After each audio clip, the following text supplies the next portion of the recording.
kí ẹ̀yin bàbá mi, mo kí ẹ̀yin ìyá mi, mo kí ẹ̀yin ẹ̀gbọ́n mi, mo kí gbogbo wa pátápátá ní orí ìkànnì aláyọ̀ yìí. Èmi ọmọ ikọ̀ mi dòmíyọ̀ náà ni. Àkọ́kọ́ ká tó bẹ̀rẹ̀ ètò, bá fẹ́ kí a kọrin Yoruba National Anthem. Iṣẹ́ wa fúnlẹ̀ wá, forílẹ̀ ìbí wá, kágbéga, kágbéga, kágbéga fàyè rí. Ìgbàgbọ́ wa ni pé bá ṣe bẹ̀rù làbọ̀ mọ́, ká ṣiṣẹ́, ká ṣiṣẹ́, ká ṣiṣẹ́ ká jọlá. Ìṣọ̀kan àtòmìnira ní kẹ́jẹ́ ká máa lépa, tẹ̀síwájú fọ́pọ̀ ire àtòhun tó dára. Ọmọ Oòduà dìde, bọ́ sípò ẹ̀tọ́ rẹ. Ìwọ ni ìmọ́lẹ̀ ògo adúláwọ̀. Èmi ni ìmọ́lẹ̀ ògo adúláwọ̀. Àwa ni ìmọ́lẹ̀ ògo adúláwọ̀. Orílẹ̀-èdè Yorùbá ó ti dúró. Orílẹ̀-èdè Yorùbá ní kíákíá. Orílẹ̀-èdè Yorùbá ní kíákíá. Mo kí ẹ̀yin bàbá mi, mo kí ẹ̀yin ìyá mi, mo kí gbogbo wa pátápátá ní orí ìkànnì aláyọ̀ yìí. Èmi ọmọ ikọ̀ mi dòmíyọ̀ náà ni kò kú ní sú wa. Ẹ rí pé ẹ tún rí mi online. Kó lè dá náà ni. Àsìkò yìí ò ń ṣe àsìkò ìjà. Àkọ́yé kí n máa sọ pé wọ́n ní pé ewúrẹ́ tó wọlé tí ò júbà ó dẹran àmúso. Àgùntàn tó wọlé tí ò júbà ó dẹran àmúso. Èmi ọmọ ikọ̀ mi dòmíyọ̀, mo júbà àkọ́dá, mo júbà àdìṣẹ̀dá, mo júbà ọ̀rọ̀gún léèlà, mo júbà ọgbẹ̀yìn tó láyé, mo júbà ẹ̀yin àgbààgbà, mo júbà ọgbẹ̀yìn tí ó jẹ́ gbogbo ládéládé, lọ́balọ́ba, níjòyèjòyè ní gbogbo ilẹ̀ Yorùbá pátápátá. Mo wá fẹ́ júbà àwọn bàbá wa tí wọ́n jẹ́ Emeritus Professor Banji Akíntóyè. Mo kí yín bàbá mi. Ẹ dàgbà, ẹ dògbò, ẹ fọ́ páwú, ẹ fìrìgì jòbì. Ọlọ́run á túbọ̀ máa fi ọgbọ́n kún ọgbọ́n yín, ìmọ̀ yín kún ìmọ̀ yín, òye kún òye yín, sùúrù kún sùúrù yín. Lágbára Ọlọ́run, ara yóò ní jẹ́ kẹ́ ṣiṣẹ́ láṣẹ Èdùmàrè. Bẹ́ẹ̀ náà ni mo kí olúwa mi Ìgbòho Òòṣà, májàsọ́lá, ẹkùn ọkọ Fúlàní, olúwa mi Ìgbòho Òòṣà, bàbá mi Chief Doctor Ìgbòho májàsọ́lá, bàbá mi Chief Doctor Sunday Adéyẹmọ Ìgbòho Òòṣà, ó ọba dámì. Mo kí yín, kò ní sú yín, kò ní rẹ̀ yín láṣẹ Èdùmàrè. Nǹkan tí mo kàn máa sọ náà ni wípé àrọwà ni mo wá pa fún gbogbo ọmọ Yorùbá pátápátá tí a jọ ń jìjàǹgbara yìí. Àrọwà ni mo wá pa fún gbogbo wa. Mo dẹ̀ wá bẹ̀ gbogbo wa náà ni pé kí kò sí bá a fẹ́ ṣe. Àwọn àgbà náà ló ní pé kò sí bí a ṣe fẹ́ rìn torí ó ní mi. Nǹkan tí àwa ọmọ Yorùbá jọ ń ṣe papọ̀ yìí kò ṣẹlẹ̀ rí. Tó bá ń sọ̀rọ̀ nípa history breaker, I break history, I made history. Because why ni pé kò síbi tọ́mọ Yorùbá méjì mẹ́ta tó ti jọ ń pa àwọn tí jọ ń jókòó láti sọ pé àwọn jọ ń jìjàǹgbara. So kò sí bó ṣe fẹ́ rí. A máa tẹra wa mọ́lẹ̀, ṣùgbọ́n a máa settle ẹ̀ náà ni. Ẹ̀bẹ̀ tí mo kàn máa bẹ̀ gbogbo ilẹ̀ Yorùbá pátápátá, torí mo ní láti dárúkọ, àbọ̀rọ̀ ń dárúkọ ọmọ please sentiment, ni pé kí gbogbo àwọn ọmọ Yorùbá ẹ jẹ́ ká ṣera wa lẹ́yọ̀kan. Ẹ jẹ́ ká ṣera wa lẹ́yọ̀kan. Èmi mọ̀ wípé Yoruba Nation no going back ni. Àwọn ọ̀tá kan ń gbógun ni torí wọ́n mọ̀ pé a ti lọ already. Bọ̀ máa tún wá sọ fún gbogbo àwọn tó jẹ́ àwọn ládéládé, lọ́balọ́ba, àwọn olórí, sùúrù tí ẹ pé wọ́n ní, kó máa ní sùúrù yẹn dáadáa. Torí why ni pé wọ́n ní pé alágbẹ̀dẹ tó ń lurin lójú kan, ó ní nǹkan tó ń wà tí alágbẹ̀dẹ tó ń lurin lójú kan tó bá ní nǹkan tó ń wá, dájúdájú àwa Yorùbá Nation náà tá a ṣe ń pariwo tí a padà, tí a jẹ́ àwọn ọ̀dàlẹ̀ kó wọlé sí wa lára, àwa náà túbọ̀ máa sọ náà ni. Àwa náà tún wá ní fi pé ká wá ní bí à ń pè a fẹ́ máa bára wa jà.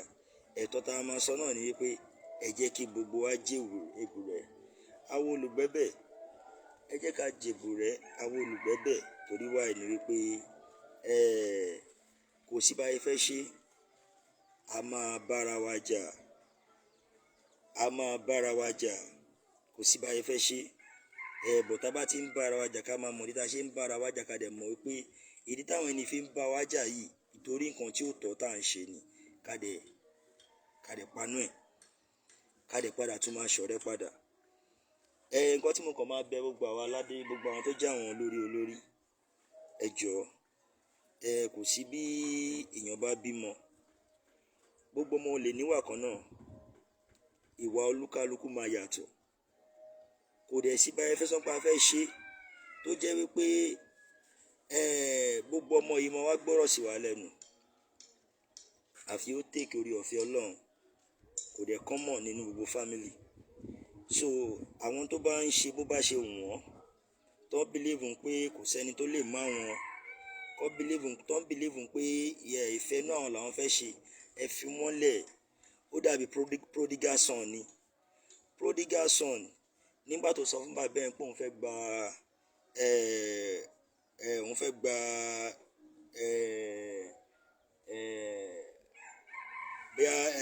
gba báwo la ẹ máa ń sọ, bí ogún bí dẹ̀ ni, ó fẹ́ gbógun bí ẹ̀, will, ó fẹ́ gbógun bí ẹ̀. So bàbá ẹ̀ ni ó fẹ́ gbógun bí ẹ̀, òkè kò sí wàhálà. Bàbá ẹ̀ dẹ̀ fún, ó lọ, ó travel lọ, ó ṣe gbogbo ẹ̀. Ìgbà tó squander owó tán, padà wálé. Bàbá ọ̀tún ní bí pé torí bóyá pé òun ti fún lógún bí ẹ̀, bàbá tún fi síbi tó tún dáa nígbà tó tún padà wá. Òun ni kẹ́ fi máa ṣí àwọn tó yẹ rí pé wọ́n yà bàrà kúrò nínú Yorùbá Nation, tí wọ́n lọ ń bá wọn jẹ̀lú. Ṣóyé ẹ kàn fi wọ́n lẹ̀ bí ajá tó ń gbó. Torí the more tó bá di bí pé a bẹ̀rẹ̀ sí sọ pé bí pé Yorùbá Nation ló ń ṣe tẹ́lẹ̀, wọ́n ti cross ibòmí. The more làwọn náà máa dàbẹ̀ ń pa àwọn feel important. But the more tẹ́ bá ti jẹ́ kó mọ̀ wípé àti ẹ̀bẹ̀ pé tẹ́ bá wá àárín yín tàbá rí, tẹ́ bá wá àárín yín, àwọn gá mọ̀ pé àwọn wà very important. So ẹ jọ̀ọ́, mo fẹ́ fi àsìkò yìí bẹ gbogbo àwa ọmọ Yorùbá pátápátá káàkiri àgbáyé, ẹ̀yin tẹ́ mọ̀ pé ẹ ṣì nífẹ̀ẹ́ sí Yorùbá Nation, tí ẹ believe nínú ẹ̀ pé ó máa wáyé, tí ẹ gbàgbọ́ nínú ẹ̀ pé ó máa wáyé, ẹ má dúró. Ẹ keep on preaching the gospel the way táwa yìí ń ṣe. Anybody nítorí bí a ń pè ṣe Yorùbá Nation, àwa ń ṣe Yorùbá Nation. Ẹni tó bá sọ pé mọ́ òun torí Yorùbá Nation, á jẹ́ pé nìyẹn ni kó yẹra ẹ̀ wò. Nǹkan tẹ́mi sì máa sọ nìyẹn. Bóun lẹ rí yìí, kí lèmi ń wọ̀ káàkiri yìí? Aṣọ Yorùbá Nation lèmi ń wọ̀. Mo dẹ̀ ń kọjá láàrin ọlọ́pàá, kọjá láàrin everybody, wọ́n ṣe mú mi àbí kó máa lé mi káàkiri. Torí wáyé ni pé ibi tó ní kí gbégbé èèyàn máa gbé, ibẹ̀ ló ń gbé. Ibi kan ní kí tẹ̀tẹ̀ máa tẹ̀, tó bá ti ń tẹ̀bẹ̀ ò ní problem. The more tó bá ti ṣe nǹkan tó máa violate nǹkan tó ń ṣe. When we are talking about diplomacy, we are using diplomacy as our right. Yorùbá Nation is our fundamental human right. And ẹ̀dẹ̀ ever rí mi ò méyọ̀ tí mo jáde wá sórí mídíà tí mo wá ń pariwo pé wọ́n wá ń gbé mi, wọ́n wá ń lé mi torí Yorùbá Nation. So ẹ má jẹ́ kí anybody distract attention yín. Ẹ má jẹ́ kí anybody kó máa sọ rádaràda. Ẹni tẹ́ bá ti mọ̀ pé ó ti jẹ dòdò tí ò lè sọ òdodo mọ́, ẹ kò fílẹ̀ sáyé ẹ̀, kò ní di pé ẹ̀ ń tako ẹ̀. Tó bá máa sọ mọ́, tó bá máa sọ, tó bá yá, tó bá rí pé wọ́n fún un látẹ̀ńṣọ̀n, àdákẹ́. Ṣóyé yín bẹ̀ yẹn, nǹkan tẹ́mi kàn máa sọ fún gbogbo ọmọ Yorùbá ni pé ìfẹ́ òun ní kẹ́ jẹ́ ká fi máa ṣe. Àwa táì tí ì jẹ dòdò tá sì lè sọ òdodo. Ṣóyé yín, àwa ni ká má dákun láti máa preach gospel Yorùbá Nation. Èmi sì ń sọ, mo dẹ̀ sì ń sọ, àfi tọ́lọ́run ò bá sí lókè lókù. Yorùbá Nation ò lè lulẹ̀. Àfẹ́nìyàn ló máa sọ pé òun ò ṣe Yorùbá Nation mọ́. Tí ó bá dẹ̀ ní pé ò ṣe Yorùbá ni Ọlọ́run á tún gbé lómi dìde. ìjà yóò ń ṣe nǹkan tó yẹ bí apọ́n wá ń wẹ́ pé kó wá ṣe Yorùbá Nation tipátipá.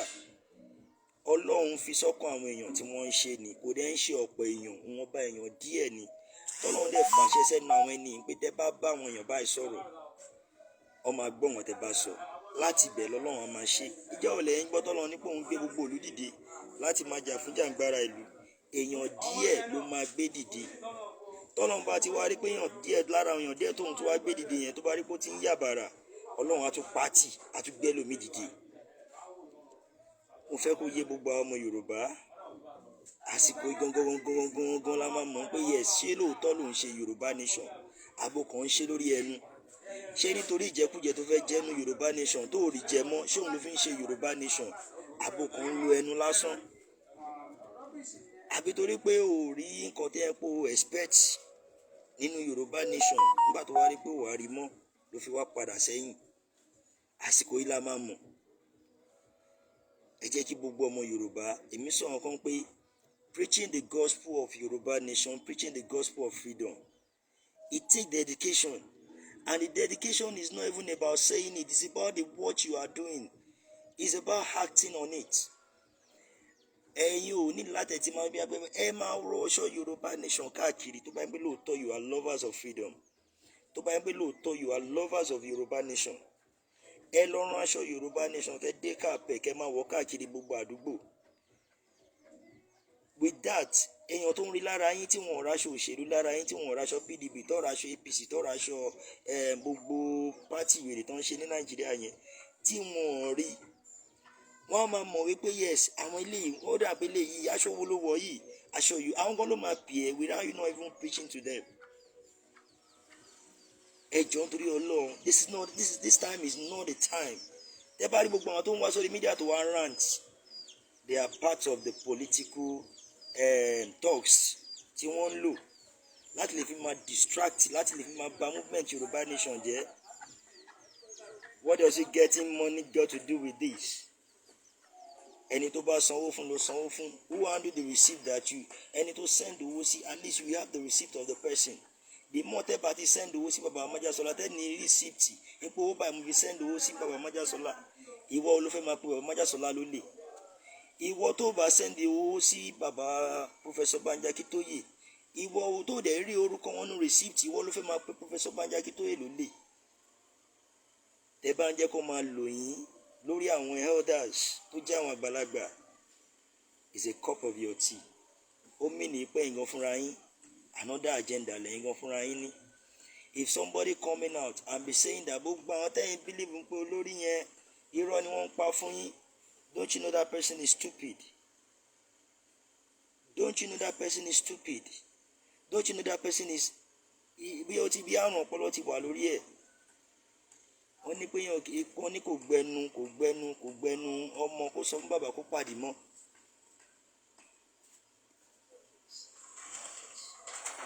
Bẹ́ẹ̀ ni àwọn tí wọ́n mọ̀ nípa Yorùbá Nation, that they are ignorance, ẹ jẹ́ kí wọ́n mọ̀ nípa pé this is way we are following on our movement called Yorùbá Nation. Not just you ranting, a máa pa wọ́n ní, a máa shoot wọ́n ní, a máa ṣe gbà. What is the benefit tó wà ní Yorùbá Nation?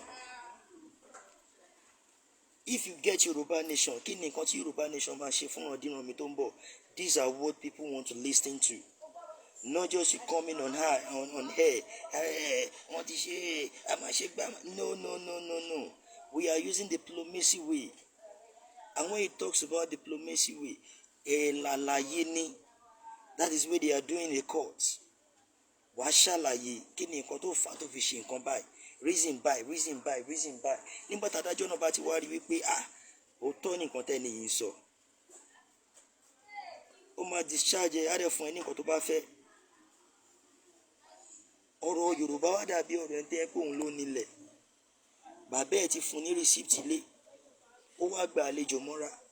Àlejò tó wá gbà mọ́ra wá sọ pé gẹ́ ilẹ̀ yìí ilẹ̀ tòun ni. Okay, receipt ilẹ̀ ẹ̀dà. Òun ló fi jẹ́ pé àṣà àti ṣe wa a gbọ́dọ̀ gbàgbé ẹ̀ because òun ní receipt wa. Wọ́n á ní kọ́ ọmọ Yorùbá mi wá koríki ilé ẹ̀sìn kò mọ́. Kí ló fà á tí ò ṣe mọ̀? Torí wọ́n ti gba identity ẹ̀ kúrò lọ́wọ́ ẹ̀, wọ́n ti fún ní èdè òyìnbó.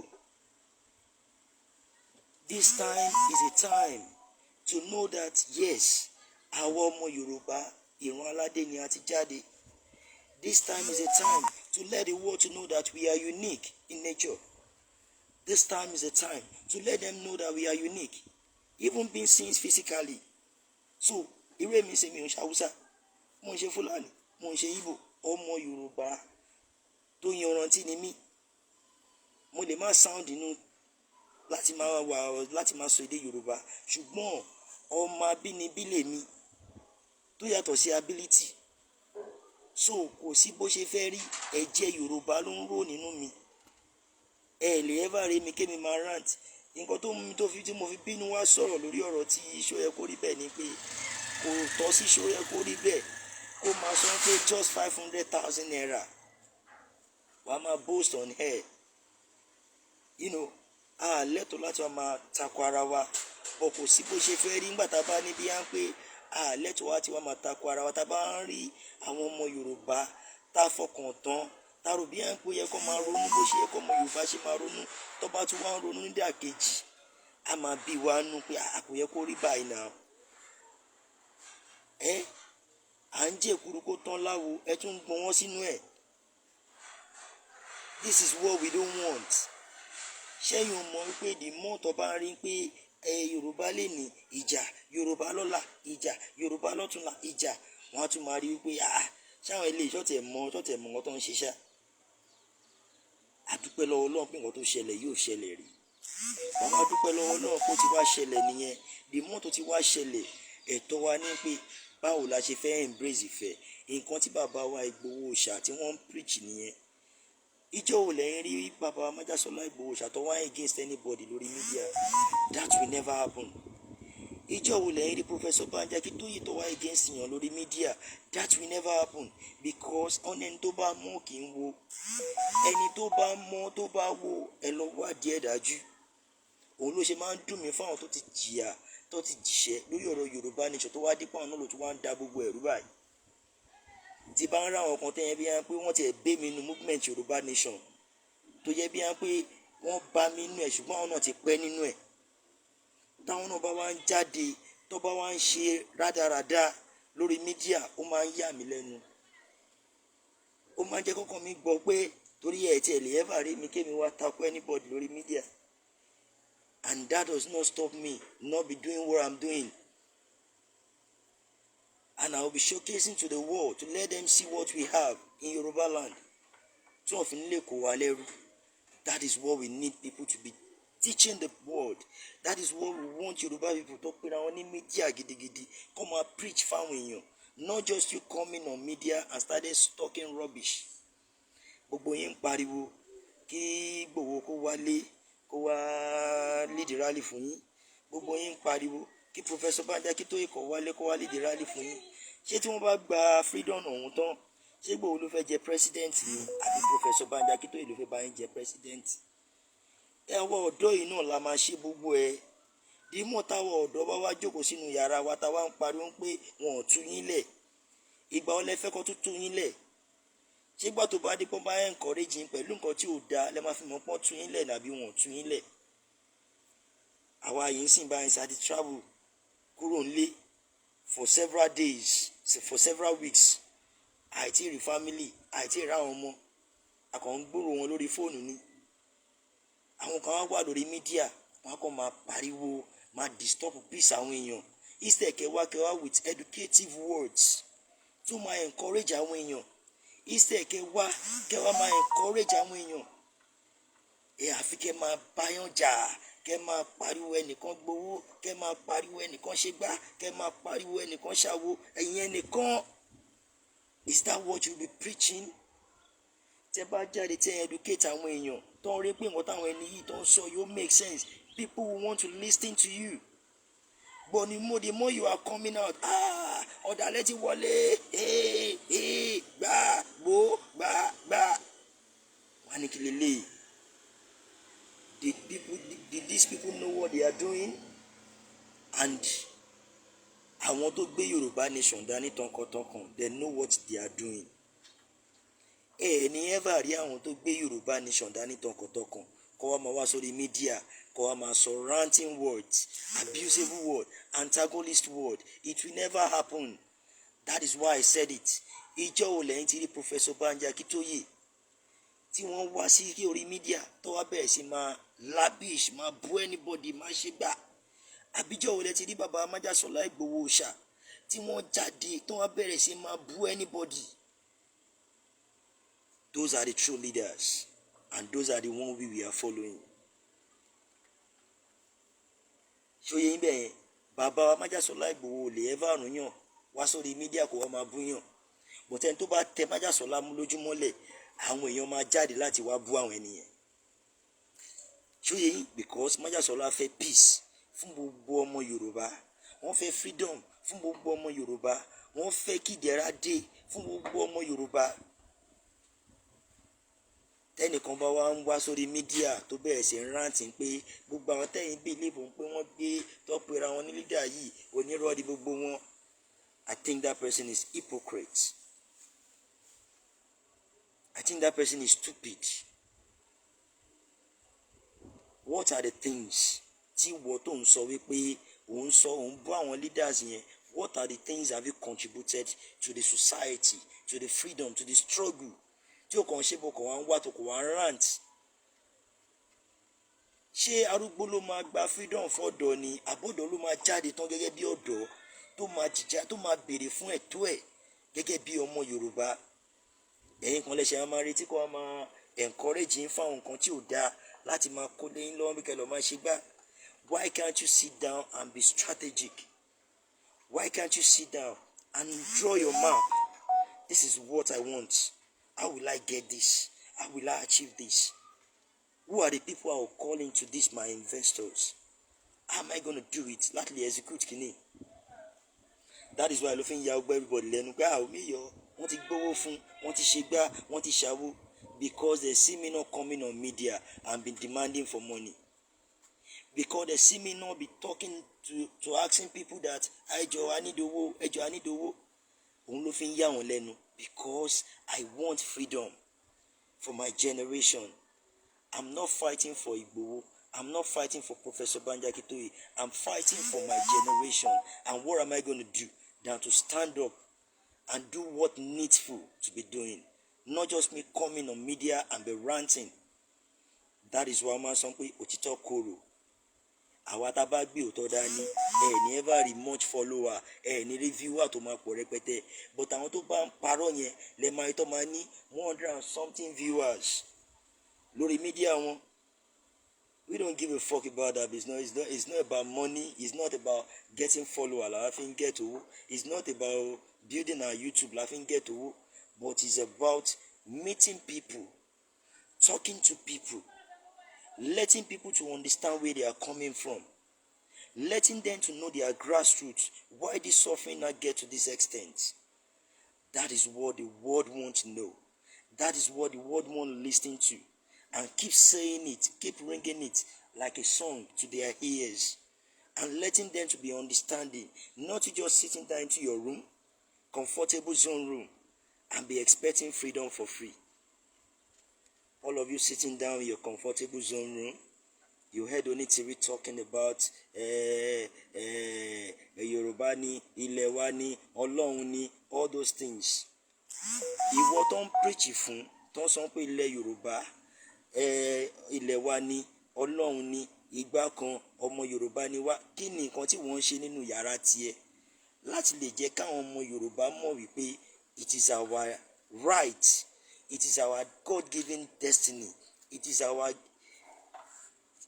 will, ẹ̀tọ́ wa ni, it is our authority, it is our endow. Kí ni nǹkan tí wọ́n ń ṣe nínú yàrá ẹ̀? It's not by you just coming on social media and be liking and be so. That is why I told you it depend lórí wípé tí Professor Banji Akintoye bá give fún yín lọ́dà, you can't do anything. Tí Igboho Òòṣà bá fún yín lọ́dà, you can't do anything.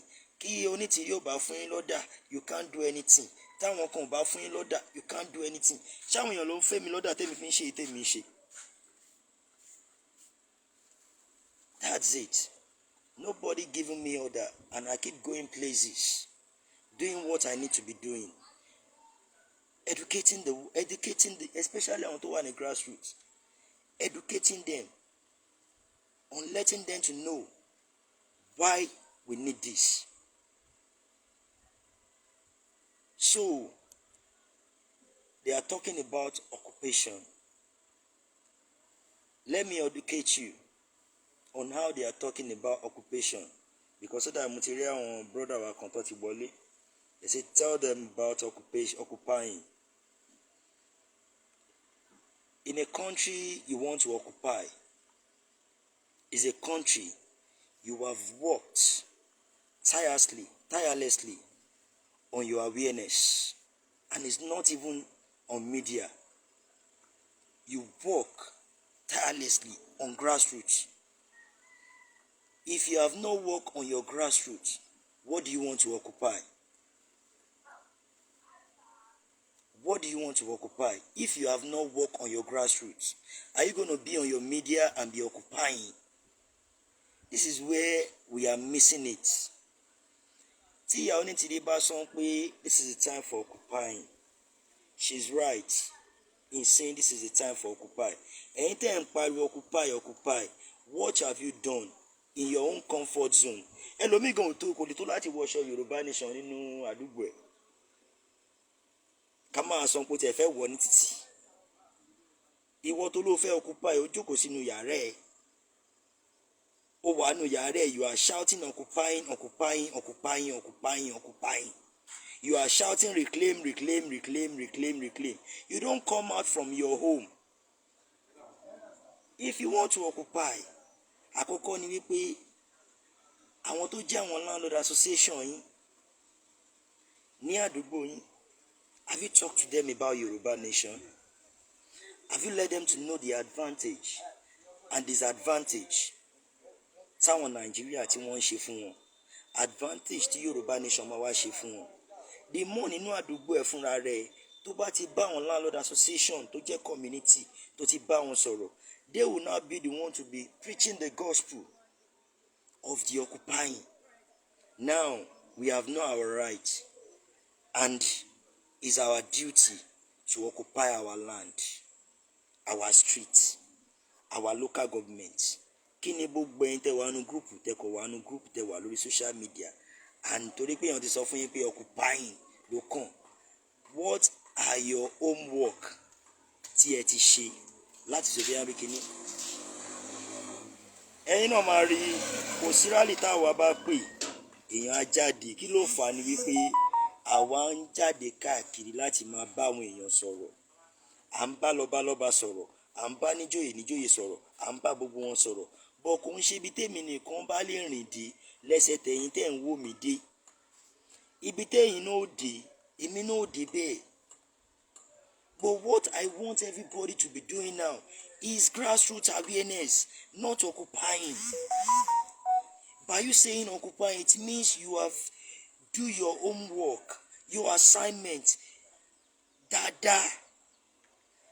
By that time, you cannot come out that you want to occupy. Ẹ̀yin tẹ́ gbẹ́ ṣe ń retí kí Sunday Igboho máa bọ̀ kó wá lead rally fún yín kẹ́ tó lè occupy. Ẹ̀yin tẹ́ ń retí kí Professor Banyanki Tóyè máa bọ̀ kó wá ń kọ́ rally fún yín kẹ́ tó lè occupy. Ìjọ́ wo lẹ́yìn rí tèmi ń retí bàbá mi Májàsọ́lá Ìgbòho kémi tó jáde fún rally? Mostly rally you are seeing convening happening everywhere. Ó wà lọ́wọ́ àwa àtàwọn tíìmù àtàjọ ń ṣiṣẹ́, which I'm proud of. I'm saying it on the live. Anybody tó bá máa tákù mi kó wá tákù mi, ní pé irọ́ ni mò ń pa. Kí ló fà á ni wípé nítorí wípé mò ń jáde. Kí ló fà á ni pé torí pé mò ń bá àwọn èèyàn sọ̀rọ̀ tó ń ṣe lórí media, kó ń ṣe lórí group. Everybody sitting down on the group. Ẹ ti yan chairman, ẹ ti yan president, ẹ ti yan speaker, ẹ ti yan gbogbo ẹ̀ lórí group. Tẹ́yìn gan fúnra yóò tó láti gbójú yín jáde. Freedom don't come easy. It comes in hard way, and you expect anything from it. That is why you will see I keep going from one place to another. Because of what? Because of Yoruba Nation. So you need somebody to educate in that lórí ọ̀rọ̀ reclaiming that you are talking about, lórí ọ̀rọ̀ occupying that you are talking about. Tẹ́ ẹ bá ti ṣe àwọn nǹkan tí mo sọ fún yín, you are just wasting your time. If tí crowd bá jáde, not just sitting on the platform and be creating group, creating occupying group, creating occupying group, creating occupying group, ló máa solve solution. What have you done? Àìmọye èèyàn tí wọn ò ní fóònù. Do you think everybody is on group ló serious nípa Yoruba Nation? Púpọ̀ nínú wọn ọ̀jẹ̀lú ló pọ̀ jù nínú wọn. They just want to be relevant. They just want to let the world to hear their voice. They are just there to rant. Even they are part of the one to be your antagonist to any plan you want to plan. Gbogbo àwọn tó wà lórí group pátápátá, àwọn wà lára wọn tí yẹn pé wọ́n sọ eku, wọ́n sọ fẹ́ yẹ, wọ́n lọ bàdàn, wọ́n lọ máa sọ gbogbo ẹ̀. Àbó gbọ́n kan tàdán sọ ni, ó sọ fún eku pé kí eku ṣe báyìí, kíní kan, àbó orí pọ́ máa lè ní kíní kan, ìyẹn náà wò pé àdán náà wò pé kí ló ń ṣẹlẹ̀, báwo lè máa sọ kíní báyìí fún mi, tó bá yá kẹ̀rẹ̀kẹ̀rẹ̀ wọ́n máa da orí gbogbo wọn papọ̀ mọ́ra wọn. People on the group, on the platform, they are the one causing those havoc. Omiyo sọ pé orí Májàsọ́lá ó pé ká má sọ mí. Omiyo sọ pé orí Professor Bayakitoye. Omiyo sọ pé àbí kíní kan. Before you know it, gbogbo relationship tẹ méjì àbẹ́yìn mẹ́ta bá wà nìyẹn, wọ́n á da gbogbo ẹ̀rù. Wọ́n mọ̀ pé the mọ́tò bá ti da gbogbo ẹ̀rù, àwọn adéọ̀rá jókòó wọn máa wò báyìí pé abẹ́ẹ̀rí wọn. Ṣùgbọ́n àwọn ọmọ Yorùbá náà nìyẹn. Ẹ̀yìn sí yẹ̀yẹ́ yín òun ni wọ́n fẹ́ wá.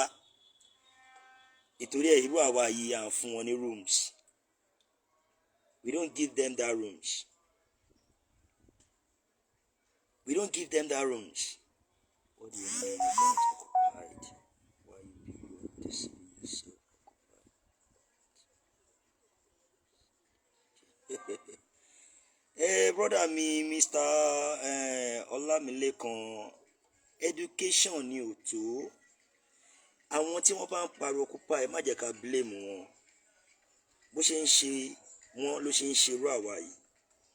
Bó ṣe ń ṣe everybody tó wà labroad ló ń ṣe àwa náà tẹ̀yẹ́ pàwa náà wà nílé. But àlàyé ni ò tó. Ìyá Onítìrí ni ò educate wọn. Èyí tí Onítìrí fi ń pariwo occupy ló kàn, reclaim ló kàn. Nǹkan tó yẹ kí ìyá Onítìrí máa sọ ni pé kí gbogbo yín máa rán àwọn èèyàn lọ sí grassroots nínú village, kẹ́ lọ máa gbé àwọn èèyàn dìde. Ṣóyé ìyá Onítìrí ni wọn fún wọn ní proper educative orientation. Ṣóyé yín bẹ̀ yẹn. So èmi wá ń fi àsìkò yìí máa fún gbogbo wọn ní proper orientation.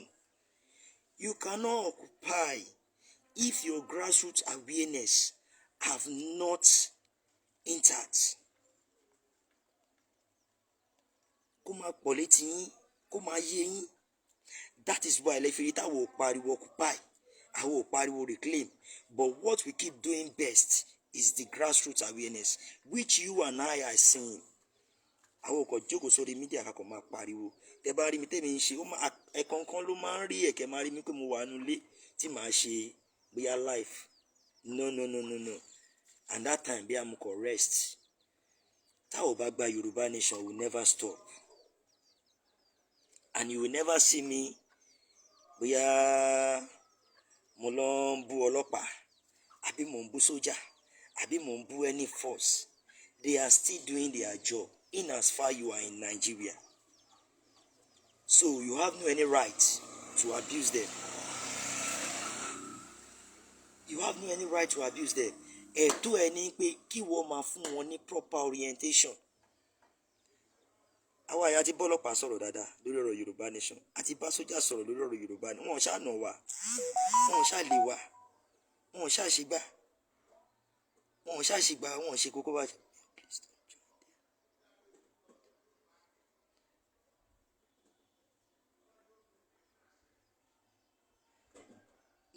No. Don't say because I said that you don't blame the people that they are calling for occupying. That does not mean that Bianpe Omeyo join them. No. They are Yorubas. They are brothers. Iya Onitiri did not give them proper orientation. What Iya Onitiri just saying is that go and reclaim, go and occupy. There is difference between you are telling people what they need to do than you telling them authoritatively, go and do this. That is what Yaonitiri failed to do. And that does not mean that I'm supporting them. I'm enlightening them the more to let them to know that this is not the time for occupying. This is the time for properly awareness. An opportunity to mostly ẹlòmíì and here gbogbo èèyàn ti gbọ́ nípa Yoruba Nation. Gbogbo èèyàn ti gbọ́ wà láìtàláì mostly nílẹ̀ Yorùbá bí tó bá ń ṣe wọn bàbá wa ṣe tún wọnú àwọn villages tá ń wọnú àwọn ìlú lóríṣiríṣi òun ló tún jẹ́ ká tún wá ẹlòmíì àti kí ló ń jẹ́ Yoruba Nation òun ò gbọ́n pa ẹ̀rí. But because in your own mind you are thinking that because gbogbo orí social media ti blow fún Yoruba Nation, does that mean that bó ṣe blow ní orí social media náà ló ṣe blow ní inú Nàìjíríà ni? Ṣé inú Nàìjíríà tí wọn ò fáwọn èèyàn láàyè láti lè lo media Nàìjíríà láti lè sọ̀rọ̀ nípa Yoruba Nation lẹ́fẹ́ bí lè pọ́n máa gbọ́ bẹ́ẹ̀ yẹn?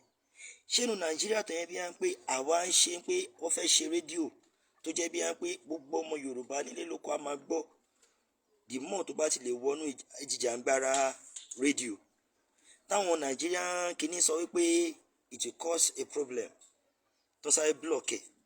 Ṣé bẹ́ẹ̀ lẹ ti fẹ́ kó máa gbọ́ nípa ọ̀rọ̀ Yoruba Nation than all of you millions of people talking about Yoruba Nation on social media on group that you come in and started telling the people the benefits tí wọ́n máa gbà nínú Yoruba Nation? After tó bá dípò tí wọnú etí wọn dáadáa, you too you have done your assignment, your homework properly. That is when you will now come out for occupying. By that time, èrò tó máa dìde máa pọ̀. So these are the things we need to let our people to understand.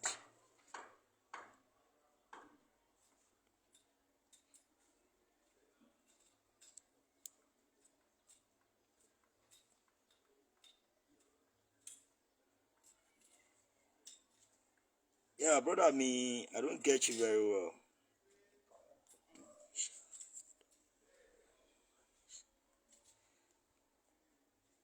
Oh, no. Oh, you are deceiving us. That we need to be.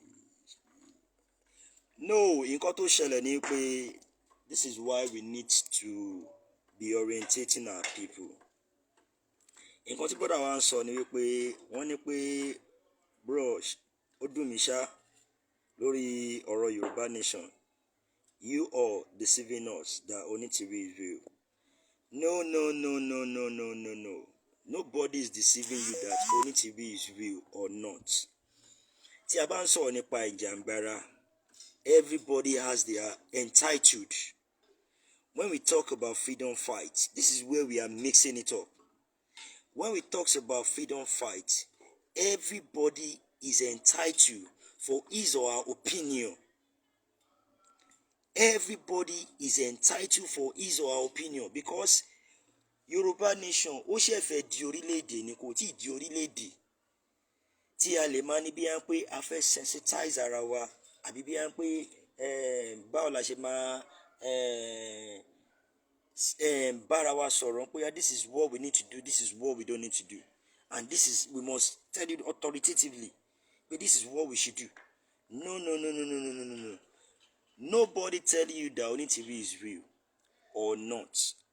Nǹkan tí bàbá Professor Banji Akintoye tí wọ́n ṣe ń gbà ẹ́ ni wípé nígbà tó Onitiri gbé petition wá wọ́n ní wípé tá bá tún lo method petition kó lè mọ̀ pé gbogbo ọmọ Yorùbá wọ́n nífẹ̀ẹ́ sí Yorùbá ní àti tá bá wọ bí i 5 million tí wọ́n dẹ̀ rí pé 5 million people sign fún petition yẹn wọ́n á believe pé yes with the 5 million people wọ́n ti tó láti jọ orílẹ̀-èdè. Ẹ lọ wo àwọn ìlú mi náà, ìlú mi wọn wọ bí i 2 million, ìlú mi wọn wọ kí yẹn lọ make research yẹn lórí Google. So with that petition as well ó lè jẹ́ kó work. So yẹn now if Onitiri come in with his own plan pé this is where we should do it, even tó bá jẹ́ iná fúnra yẹn máa gbà wọlé now because we are one, we are Yorubas. So the more tí bàbá dẹ̀ fẹ́ lọ síwájú tó fẹ́ òmìnira fún Yoruba Nation, ẹ̀tọ́ wọn ni pé kí wọ́n gba opinion tọ̀dọ̀ tòun náà wọlé as a method. Tẹ́yìn bá wá rí pé láti ìgbà tó di pọ́n ti sign petition 5 million yẹn àtìgbà ẹni controversial ti ń wáyé tó di pé onítìrí máa jáde wípé báyìí bàbá betrayed, bàbá ń sọ̀rọ̀ fún bàbá gbọ́rọ̀ síta, wọ́n lọ ṣe gbá kẹ̀rẹ̀kẹ̀rẹ̀ láti bẹ̀ yẹn ó ti dín pé division ti ń wọlé.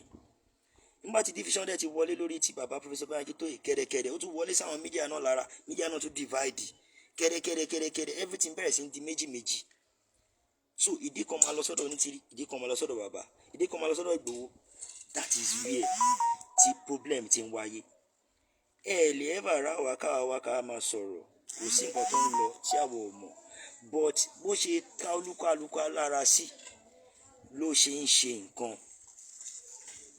ló ṣe ká olúkálùkù lára sí ló ṣe ń gbìyànjú, bó ṣe ká olúkálùkù. Ok, èmi náà ń sìn yìí, ṣé mo lọ gba opinion lọ́wọ́ anybody ni? Ṣé mo lọ gba permission lọ́wọ́ anybody kí tó máa ṣe nǹkan tí mò ń ṣe ni? My going out, I never getting any approval from anybody. Professor Banji Akintoye mọ̀, Baba Májàsọ́lá mọ̀. I will just go and do what I need to be doing as a citizen of Yoruba Nation.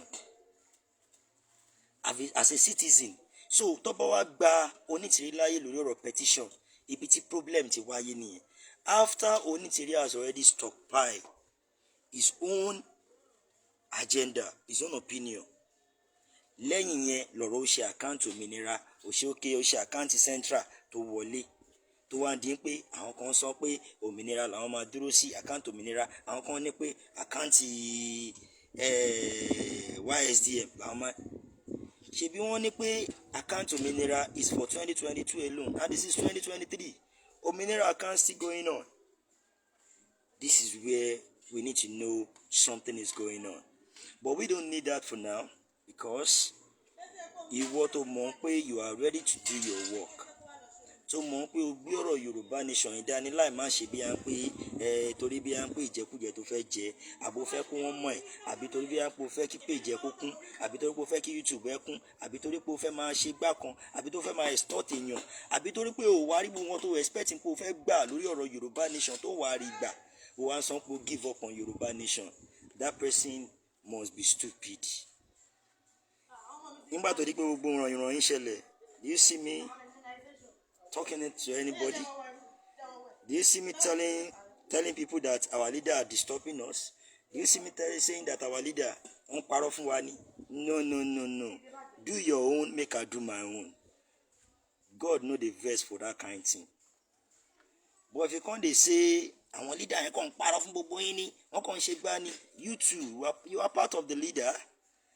Gbogbo atajọ ń wò wá yìí pátápátá, you are part of the leader because everybody's opinion is welcome. But tí gbogbo yẹn bá rí pé ó make sense tá lè lò, wọ́n á pé ẹ jẹ́ ká lo ọ̀rọ̀, ẹ jẹ́ ká lo eléyìí láti lè fi ṣe. Tá bá wá lò tá fi ṣe nǹkan tá bá fẹ́ fi ṣe, tó dẹ̀ come to what we expect. So what else? Àwọn ọmọ Yorùbá, I will just tell you something. Let us know that we have seen the leaders that they have paved way. Bàbá wa Professor Banji Akintoye, wọ́n ti ṣí ọ̀nà fún wa. Bàbá wa Májàsọ́lá Ìgbòho Ọ̀ṣà, wọ́n ti ṣí ọ̀nà fún wa. Ẹ̀tọ́ ọmọ Yorùbá wa ni pé ká má jẹ́ kí struggle gbogbo ọ̀nà tí wọ́n ṣí yẹn ká má jẹ́ kó dí padà. Ibi tó yẹ ká máa lé nìyẹn. Ìwọ nìkan ò lè máa sọ bí à ń pé wípé ó dìgbà tí o bá tẹ̀ kó yàn bí abéyàn bí 20 jọ before you want to do what you know you can do to get Yoruba Nation's freedom. So gbogbo ọmọ Yorùbá, ẹ jẹ́ ká mọ̀ wípé this fight is our fight. This fight is our fight, and this is peculiar time. This time is a time to know the real Omo Yorubas. It's a time to know the full-blooded Yorubas at this crucial time. Me, I'm not ready to come. I'm not here to insult anybody. but I'm saying sensible words to everybody supporting one leader on one leader on one leader. Oni baba mi Saheed Òṣùpá. Oni ojú ló mọ ohun tó yónú, táníkà mọ ohun tó bá tó, olówó mọ iye wọn tó wọn, Ọlọ́run má bà iye ayọ̀ mi jẹ́. K'Ọlọ́run má bà iye ayọ̀ mi jẹ́. He's talking that if you know what you want, you will never bring down yourself to let people just use you like a dumping slippers. If you know your words, the more I know my words, that's why I can never see anybody passing insult on me. Kilofa, I'm doing my own thing the way I know we're supposed to do it. That is the only thing.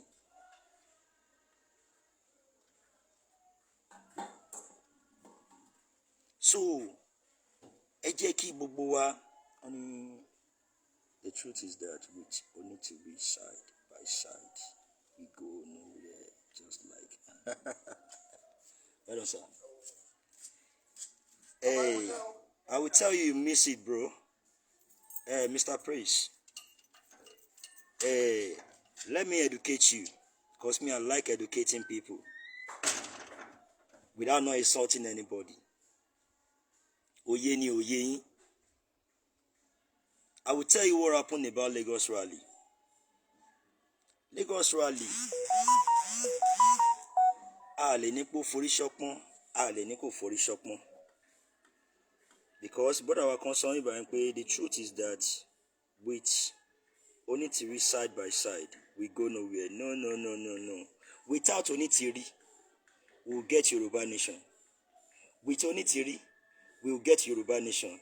That is where you people are missing it. Without Onitiri, we will get Yoruba Nation. With Onitiri, we will get Yoruba Nation. Let me say my reason. I don't reason because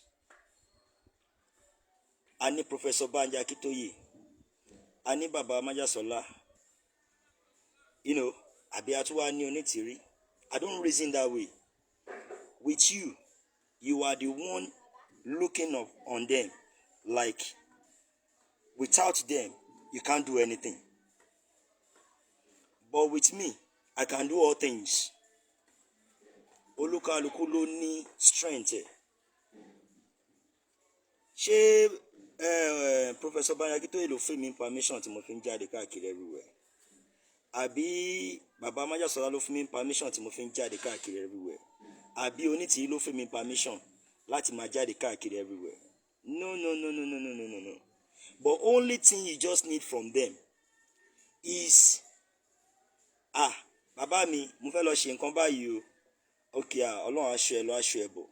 Bí bàbá ṣe rí sọ́mọ, òun ni. But they will never stop me from not doing what I want to do. But if you now make Onitiri as your God, that she is the one that will get Yoruba Nation for you, you mixed it. If you make Professor Banja Akitoye as your God, that is the one without him, you will not get Yoruba Nation. You are missing it. If you make Professor Baba Majasola Igbowosha as your God, that with him or without him, you will not get Yoruba Nation. You miss it. But if you zeal in your mind that all my own ways that I need to do, the one who talks about documentary, if, like to me now, I know they have put in the document at the forefront because a made Professor Banja Akitoye ní UNPO nígbà tí wọ́n interview wọn. So I know that there is document, and I've went to go and make my own research concerning our amalgamation, and I know Obalade Bolu ló sign treaties. At the moment of his sign treaties, definitely I have all right as a full citizen of Yoruba Nation to clamoring for my self-determination without not taking anybody's permission. Ìwọ tó bá wá jẹ́ ọlọ́pàá tó bá fẹ́ wá mú mi, adéjọ ṣàlàyé fúnra wa on several occasions tí mo ti bá wọn ọlọ́pàá sọ̀rọ̀. Màá bá wọn sọ, wọ́n á bá mi sọ, màá bá wọn sọ, wọ́n á bá mi sọ, àdèmájọ understand ara wa. Ṣẹ́yìn gbọ́ tí mo pariwo pọ̀ ọlọ́pàá ń lé mi torí Yoruba Nation. It will never possible. Kí ló fà? Ìtorí pé I'm educated. I read the book. I read history. And I know what my freedom is all about. But we need support as a multitude. Láti lè jọ gather papọ̀.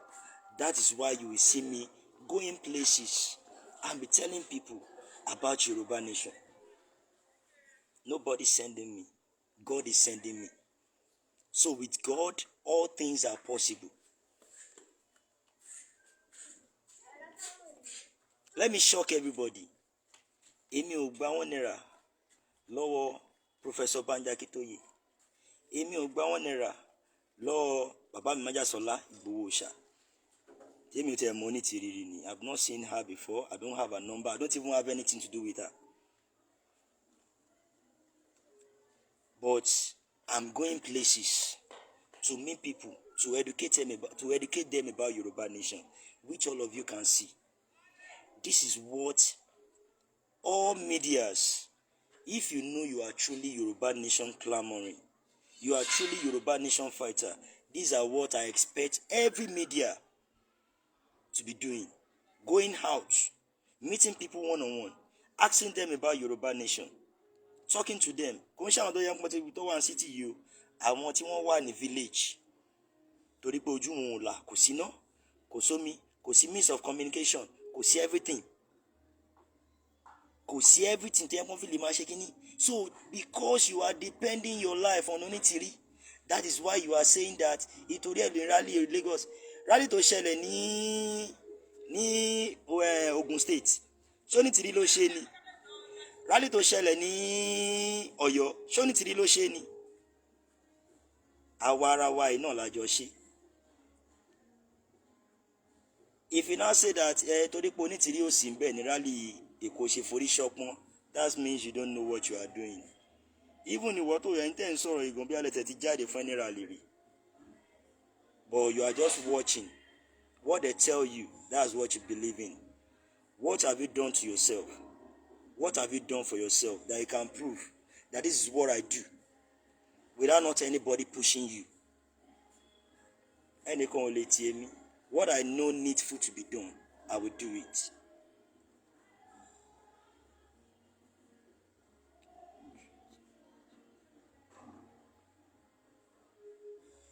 So, ẹ jẹ́ ká ọmọ Yorùbá mọ̀ wípé the only thing we need is our vision, is our mission, is our action. That is what we need. And not just sitting down on the media, not just sitting down at your comfort zone, talking trash. It's about coming out to face the reality. Freedom don't come easy. Freedom comes in hard way. And it takes thoroughly hard working. It's not easy. Ojú dẹ̀ ń tì àwa, ọ̀nà tí ojú kì í ti náà alẹ́. Ojú ò ní ever ti ẹni tó bá gbé òdòdó dání. Ṣùgbọ́n onírọ́ máa sáré wá wàjúwàjú ni àṣírí àdẹ́tù. That is why I'm telling you. If it talks about occupation, if it talks about reclaiming, you need grassroots awareness. Effectively.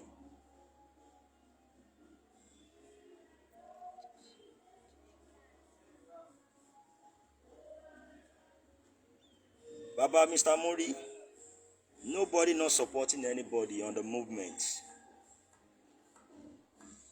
We are talking about grassroots awareness at the stage we are, not occupying. Because if it talks about occupying, you want to go and give people something that mandatory you must leave our land. And you that you want to go and give somebody a letter, you should be expecting war. And what have you provided with the word, with the war? Tí ẹ̀ ń ṣá láti máa fi gígùn lójú. But nǹkan tí wọ́n ò fi ní lè ṣẹlẹ̀ ni wípé ẹ jáde láti bá àwọn èèyàn sọ̀rọ̀ dáadáa. Tó bá ti yí àwọn èèyàn pèrò ló máa jáde fún yín. By that time, we can occupy. any what you want to occupy.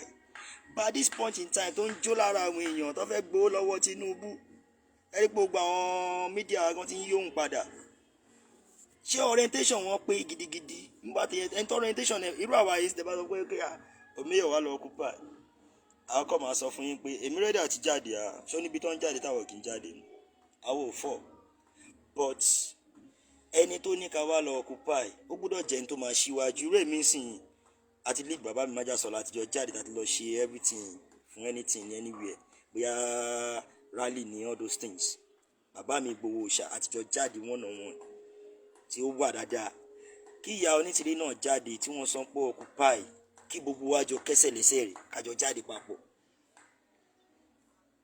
If you want to call for occupying, everybody that call for the occupying must be on stand, on ground.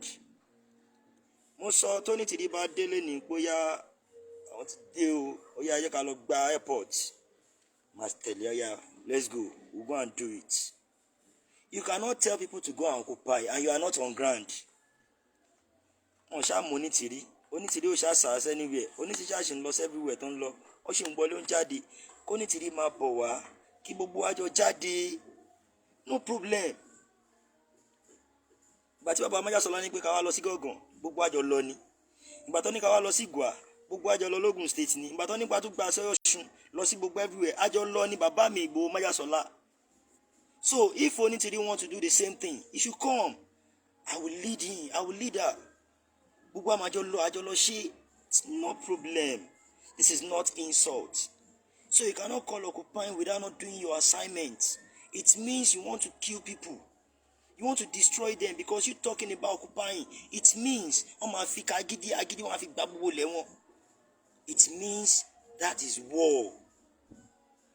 Sorry, kò sẹ́ni tí ó bẹ̀rù ogun mọ́. Ṣé àwa ń fọ́ fógun ni? Kò sẹ́ni bọ̀ tí ó fọ́. Kò sẹ́ni tó ń fọ́ jàre ni máa sọ jàre. Kò sẹ́ni tó ń fọ́. But anybody that will push me forward to go and do something, that person too must be on ground. Bàbá Májàsọ́lá ní pé yá Omiyo gbogbo everybody yá jẹ́ ká lọ sí Ìgàngán, ká lọ sí Bàràpá, ká lọ sí Ògùn, ká lọ sọ́ṣun, ká lọ sí Èkó. If Bàbá Májàsọ́lá tún sí ilé gan torí pé gbogbo strength wọ́n ti gbélé wa lórí yẹn a tún wọlé sí Èkó. That was 2021. Aṣá ṣe rally lẹ́kọ̀ọ́ wá tẹ ṣe tó pọ̀ wá a mọ̀ pé yes a wọlé síbẹ̀ for now. Reason tó fà tá fi wọlé sí Èkó ní 2021 ni pé Bàbá Májàsọ́lá has been on ground. We are 2 days. Ta fẹ́ lọ sí Èkó ní nǹkan tó ṣẹlẹ̀ tó fi di bí but strength yẹn ṣì wà sí yẹn ṣì wà, we went there. Àwa iná ṣeré lẹ́ni ta tún máa ń sọ̀rọ̀ yìí. So kò sẹ́ni tó fọ́, but what we are saying is that if Onítìrí want to be talking about occupying, kò sẹ́ni tó disagree pẹ̀lú occupying yẹn, but she too should come on ground. Let us do it together. So kò sí wàhálà, everybody talking, diaspora that you are talking, everybody come on ground. Let's face it together. We should go and occupy together. But only thing that you will do that àwọn ìjọba location fún wa náà yìí tí wọn fi ní lè máa lé ẹ káàkiri òun ni pé máa bá wọn sọ̀rọ̀. Tó bá ti ń bá wọn sọ̀rọ̀ tó yé ń yé wọn nígbà táwọn náà bá ti wá reason pẹ̀lú ọpọlọ wọn pé òótọ́ máa nìkan táwọn ẹni máa ń sọ àwọn ló máa padà wá bá yín occupy tí wọn dẹ̀ ní gbógun tì yín. That is it.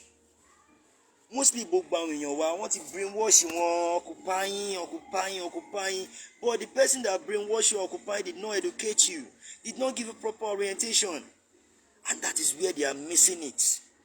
That is where they are lacking it. Now wọ́n ti wá sọ pé àwọn kan torí pé àwọn kan ò jáde for occupying sí wọn náà kan ọ̀dàlẹ̀ ni wọ́n, àwọn kan wọ́n dẹ̀ ti wá gbàgbé pé àwọn tí wọ́n ń jáde nígbà tí bàbá Májàsọ́lá wà nílé, ìgbà tí wọ́n tún sílé gan wọ́n tún jáde, wọ́n ń ṣọ̀dàlẹ̀ ńgbà yẹn. But Onítìrí ló ṣe mistake tí wọ́n fún yín ní proper orientation. Orientation yẹn ló yẹ kó wá fún yín wípé before we can say we want to occupy our land, we need to go to our grassroots. Ẹ bá gbogbo àwọn LCDA lẹ́tà wo ni gbogbo everybody tẹ́ ẹ̀ sọ pé fẹ́ occupy lẹ́tà wo lẹ ti send sáwọn tó jẹ́ àwọn LCDA tó wà ní gbogbo ilẹ̀ Yorùbá. These are the things. We need proper strategic plan so that we can execute this our mission. My word is just like a prophet. I'm telling you, from now to July, you will see what will happen. It's not even about occupying or anything or that or reclaim. Something strong will happen that will shock all Yoruba Nation. The one you that believe, you that don't believe in Yoruba Nation, that will shock everybody. Mark my words. I don't just say words. From now to July, something will happen. So they might blast. To make Yoruba Nation famous throughout the whole world. So, but we cannot just sit down and relax because we have seen the future.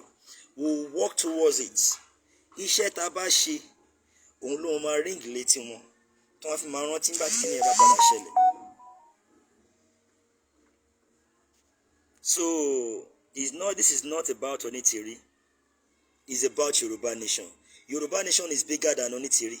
Yoruba Nation is bigger than Professor Banyakitoye. Yoruba Nation is bigger than Baba Majasola Igbowosha. It's about you and me. What are your own plan? What are your own things? Iṣẹ́ wo ni wọ́n ń ṣe láti lè jẹ́ kí Yoruba Nation kó wá sí ìmúṣẹ?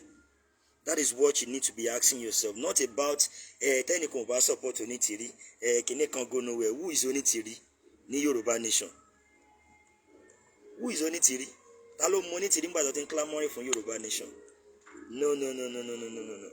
But what I'm saying is that what you do, what I do, òun ló máa bring Yoruba Nation. Is not what Onitiri do. Onitiri is not God. But important sọ fún gbogbo yín ni wípé we need to do what we need to do at the right time. Èèyàn fẹ́ kọ́lé ńsìn ó ṣe foundation.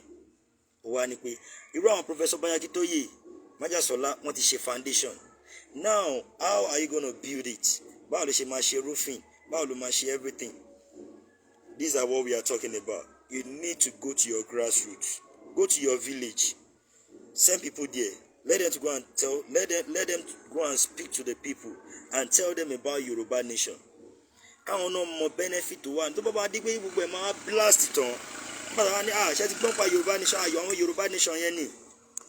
It will not be like kí ló ń jẹ́ Yoruba Nation. Kí ló ń jẹ́ Yoruba Nation. So these are the things. Bẹ́ẹ̀ ni brother mi, Mr. Murisha not he understand this thing. It's not how far, but it's how well. That's just the way it is. You and me will do it, not Onitiri. Onitiri, ìjẹ́ ò lẹ́yìn Onitiri tó jáde tó wá ń ṣe rally. We are the one doing it. Ṣóyè Baba Majasola, I can say it categorically. Gbogbo alari 2021, everywhere hot in it for rally, and that is part of it. Rally can make you to get anything you want, because nínú rally ló ti máa bí revolution, láti nínú revolution ló ti máa bí strategy, láti nínú strategy ló ti máa build a lot of things. Not just you talking about kìnìkan. If Baba Onitiri, if Baba Majasola ò jáde ní 2021, mélòó ni gbogbo ilẹ̀ wọn parun pa Yoruba Nation? But because wọ́n ti jígigun and people are stand up. 2022, àwọn ló ń convene rally. Gbogbo wa iná làjọ ń convene ẹ̀ papọ̀. Tàbí ṣe rally. Ṣé Baba Majasola wà nílé ni? Ṣé Onitiri ló ṣe rally ni? But people will be saying that kò ní di pé ẹ̀ ń ṣe rally mọ́. Kò ní di pé ẹ̀ ń ṣe rally mọ́. I will just sit down and be laughing. Kò ní di pé ẹ̀ ń ṣe rally mọ́. Ẹ dẹ̀ tún create group. Ẹ dẹ̀ ń fàyàn orientation. Ẹ dẹ̀ ń sọ fún wọn kí wọ́n occupy. What are you trying to do? Ṣé fún war ni àbí fún kíní? And we are talking that we are using diplomacy. These are what we need to let people to understand. Tí wọ́n bá yín tẹ́ bá jọ create group, they blast everything. You will just be like a tip of the eyeball. But what you will do if you know you want to occupy is going to the grassroots, letting the world to understand, letting the villagers, àwọn tó yẹn pé ebi ń pa ẹ máa lọ bẹ́mi ṣe ń lọ kẹ lọ máa bá wọn sọ̀rọ̀. I believe with that people will know these people are clamoring for, not just ranting on social media, not just shouting on the group. Ẹlòmíà sọ wọn tú àwọn lẹ̀ àwọn oníkan tú àwọn lẹ̀ gbogbo ìtọ́jú tún yín lẹ̀ nǹkan mélòó lẹ ti ṣe.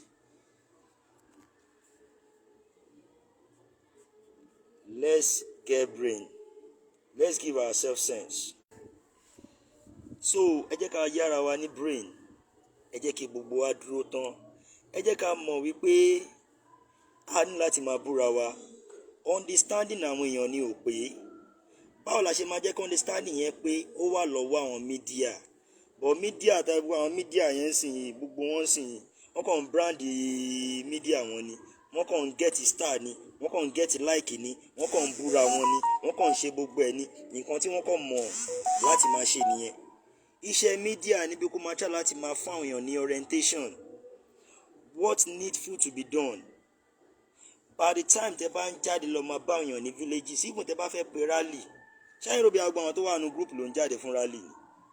Púpọ̀ náà àwọn ta ló ń bá sọ̀rọ̀ káàkiri àwọn villages yẹn lẹ máa rí wọn tó bá a fẹ́ ṣe Yoruba Nation rally o ẹ jáde kẹwàá o a fẹ́ ṣe Yoruba Nation rally o ẹ jáde kẹwàá o a fẹ́ ṣe Yoruba Nation rally o ẹ jáde ẹ fi máa rí ròtò máa pọ̀ bẹ́ẹ̀ yẹn. You know, so the more we can successful in doing rally in Ogun State to them massive ta ṣe ní Ọ̀yọ́ tó wà massive tẹnìkan wá sọ pé torí pé onítìrí ò sí níbẹ̀ lẹ́kọ̀ọ́ ni wọ́n ṣe rally ṣe lẹ́kọ̀ọ́ ẹ̀rí pé nìyẹn òye ò pé rárá òye kò yẹ nìyẹn. So òun mo ṣe ń ṣà láti máa jẹ́ kó máa yé yín pé it's not about onítìrí torí Yoruba Nation is bigger than onítìrí. Yoruba Nation is bigger than Abami Majasola Igbowosha. Yoruba Nation is bigger than Professor Banji Akintoye. So, ẹ jẹ́ kí gbogbo wa ẹ jẹ́ ká wake up. Ẹ má yẹ ká máa wà discouraged pẹ̀lú nǹkan tó ń ṣẹlẹ̀ lórí social media. Bí o máa fọmi tútù sí yín lọ́kàn. Ẹ̀yin tẹ́ bá mọ̀ pé you are a lovers of freedom. You don't need to be shouting. You don't need to be talking.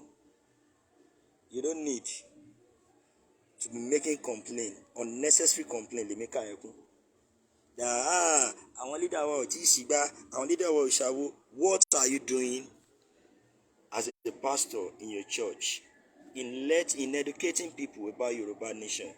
What are you doing as Alpha in a mosque in educating people in your mosque? What are you doing as Babalawo in educating your people coming to your places about Yoruba Nation? Are you proud of wearing Yoruba Nation vest? Or you are proud of wearing politician? Don't fìyà jẹ yín, don't fún yín 2,000 naira. Yẹn lẹ proud láti máa ṣe àbí? Wake up from your sleep. Wake up from your sleep. The people should be the one to fight for themselves, not you waiting for our leaders. On parọ́ fún yín ni, wọ́n ṣe gbá ni, wọ́n ṣàwo, complaining. You complain. They do rally, you complain. They don't do rally, you complain. They come off a mega rally, you complain. They don't do mega rally, you complain. Everything you complain. Showing why you complaining. What can you do differently that will support the actualization of Yoruba Nation? That is what you need to think. Not just you ranting on media. Not just you talking. Blah, blah, blah, blah, blah, blah, blah. Blah, blah, blah. You keep talking. I will need time. We don't have that time. Talking. Action we do. And we show you this is what we are doing live. Àbátàbà Yoruba Nation confirm lèmi ò proud mo bo.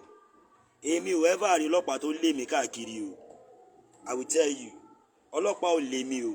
Sójà ò lé mi o. Ọmọ Yorùbá lé mi o. Aṣọ Yoruba Nation mo wọ street ṣẹ́rí báyìí. Ṣẹ́rí. títì ni mo wà yìí o, sójà ló ń kọjá, DSS ń kọjá, ọlọ́pàá gbogbo wọn lé mi o, mo wà mọ bó ṣe wá ń lé àwọn kan tán ni pé wọ́n ń lé wọn o. Ìwọ tó bá jẹ gbì o lè kú gbì, tó bá ti lọ tọwọ́ ẹ̀ bọ ṣọlọ, tó bá ti wá ń lé ẹ kiri ẹ sọ pé Yoruba Nation, Yoruba Nation, Yoruba Nation ni, Yoruba Nation ni. That's it. Torí I cut my coat according to my size. And if you know you can cut your coat according to your size, oh, never be intimidated. Èmi wà láàrin àwọn ọmọ ìgboro gidigidi. Wọ́n lé mi. Àwọn tó máa nípa àwọn olóṣèlú kan, wọ́n fún wọn ní tọ́ọ̀gì, wọ́n lé mi. Èmi wà láàrin àwọn sójà, wọ́n lé mi. Èmi wà láàrin ọlọ́pàá, wọ́n lé mi. Wọ́n lé mi. Bẹ́ẹ̀kẹ́, I'm letting them to know that Yoruba Nation is what we want. Àwọn òǹbòjẹ́, a máa sọ ni. You expect anything in struggle, but because nǹkan wá ṣẹlẹ̀, Yoruba Nation ni o. Bó bá pààyàn bẹ́ẹ̀ yẹn, ọmọ Yoruba Nation ni o. Tó bá ṣe gbá, ọmọ Yoruba Nation ni o. Once to ti jẹ́ Yoruba, and I keep saying it when we talk about freedom fight, gbogbo wa we are the same thing. Bóyá o ṣe Yoruba Nation, bóyá o the mọ́tò ti yẹn pé Yoruba Nation ló ń ṣe, you are part of them. Tẹ́nìtì bá ṣe é, Yoruba Nation á dìde. So that's it. So, ẹ̀yin brothers me, don't be discouraged. Be courageous in what you are doing. That you know that is best. Láti lè kúrò nínú oko ẹrú location 419. Inú location 419 là ń wà o. Ibẹ̀ là ń gbé o.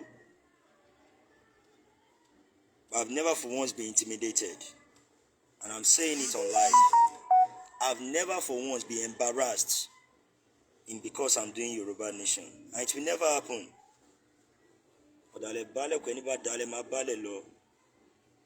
If your hands are clean,